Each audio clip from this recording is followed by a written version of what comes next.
ഒറ്റപ്പാലം അമ്പലപ്പാറയിൽ വിവിധ പാടശേഖരങ്ങളിലായി രണ്ടാം വിള കൃഷിയിറക്കിയതിൽ വ്യാപകമായി ഓലചുരുട്ടിപ്പുഴുവിന്റെ ശല്യമായതോടെ കർഷകർ ബുദ്ധിമുട്ടിൽ. കൃഷിയിറക്കി 1 മാസം പിന്നിട്ടതോടെയാണ് ഓലചുരുട്ടിപ്പുഴു വ്യാപകമായി കൃഷിനാശം ഉണ്ടാക്കുന്നത്. ഏകദേശം 80 ഏക്കർ സ്ഥലത്താണ് പുഴുശല്യം കൊണ്ട് കർഷകർ ബുദ്ധിമുട്ടുന്നത്.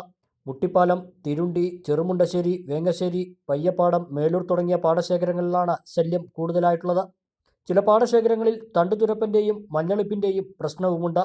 1 മാസത്തിനിടെ 3 തവണ മരുന്നടിച്ചിട്ടും പ്രശ്നത്തിന് പരിഹാരമാകുന്നില്ലെന്ന് കർഷകനായ IT പ്രദീപ് പറഞ്ഞു. ഇതിപ്പോൾ പീച്ചിപ്പാട പാടശേഖര സഭയിൽപ്പെട്ട പൊന്മണി നെൽകൃഷി ചെയ്തിട്ടുള്ള കർഷകർക്ക് ഈ തവണ ഓലപ്പുഴു ചുരുട്ടിപ്പുഴുവിൻ്റെ ശല്യം രൂക്ഷമാണ്.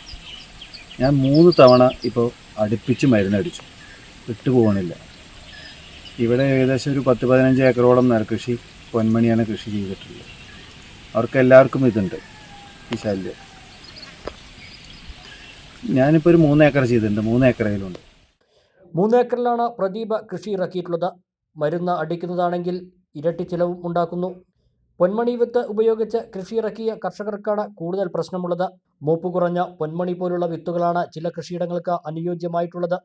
അതുകൊണ്ട് കർഷകർ പുറമെ നിന്ന് കിലോയ്ക്ക് 50 രൂപ നൽകിയാണ് ഈ വിത്തുകൾ വാങ്ങി കൃഷി ചെയ്തിരുന്നത്. കൃഷിഭവനിൽ നിന്ന് ലഭിക്കുന്ന ഉമാവിത്ത് വിതച്ച ചില കർഷകർക്കും സമാന പ്രശ്നമുണ്ട്. ഞാറ് നട്ട് 25 ദിവസം മുതൽ 35 ദിവസം വരെ പ്രായമായ നെൽച്ചെടികളാണ് പുഴുശല്യം കാരണം പച്ചപ്പ് വിട്ട് വെള്ള കളറായി മാറിക്കൊണ്ടിരിക്കുന്നത്. വെള്ളത്തിൻ്റെ പ്രശ്നം മൂലം 1-ാം വിള ഒഴിവാക്കുന്ന കർഷകരുടെ പ്രധാന ആശ്രയം 2-ാം വിളയാണ്. ഇതിനിടയിലാണ് ഓലചുരുട്ടിപ്പുഴുവിൻ്റെ ശല്യവും ഉടലെടുത്തിരിക്കുന്നത്.